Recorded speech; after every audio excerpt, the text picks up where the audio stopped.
नमस्कार मित्रांनो, आज आपलं अपूर्व स्वागत आहे। आज आपण आमरस बघणार आहोत, पण जर तुम्ही अपूर्व चॅनल सबस्क्राइब करा आणि व्हिडिओ लाईक करा। चला तर आपण रेसिपीला सुरुवात करू। आज आपण आमरस कसा करायचा ते बघणार आहे।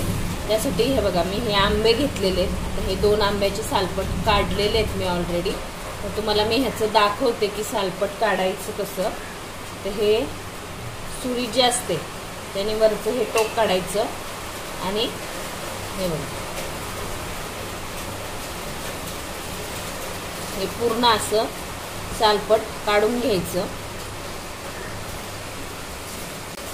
हे बघा, आता हे सालपट काढलेलं आहे मी, त्याच्या सालपटाला काही राहिलेलं नाही आहे आंब्याचं।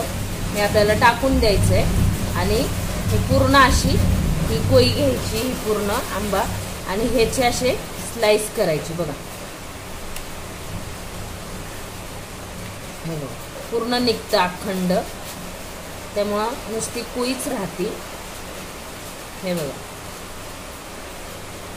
एक मी पूर्ण तुम्हाला हे करून दाखवते।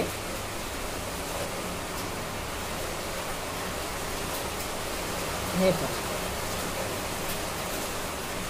म्हणजे नुसती कोई राहते, आपल्याला पूर्ण हातही आपले भरत नाहीत आणि व्यवस्थित सुरीने निघून जातं।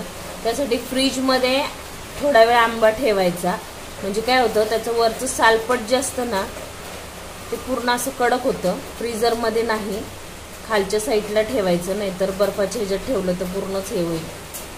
हे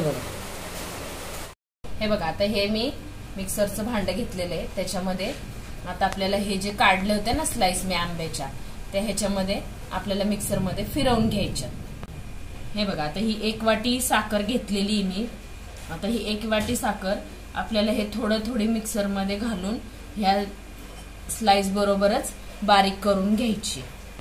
हे बघ, आता मी ही थोडी टाकून, म्हणजे साखर पण बारीक होती आणि आंब्याचे ते जे स्लाइस आहेत ना त्या पण एकदम बारीक होतात। हे बघा, आता हे पूर्ण असं अजिबात त्याच्यात गाठी राहिलेल्या नाहीयेत, नाहीतर मग खाताना दाताखाली येतं, ते चांगलं नाही लागत। आणि साखर हळूहळू टाकली की ती साखर पण वितळली जाते आणि स्लाइस पण एकदम बारीक होतात एकदम।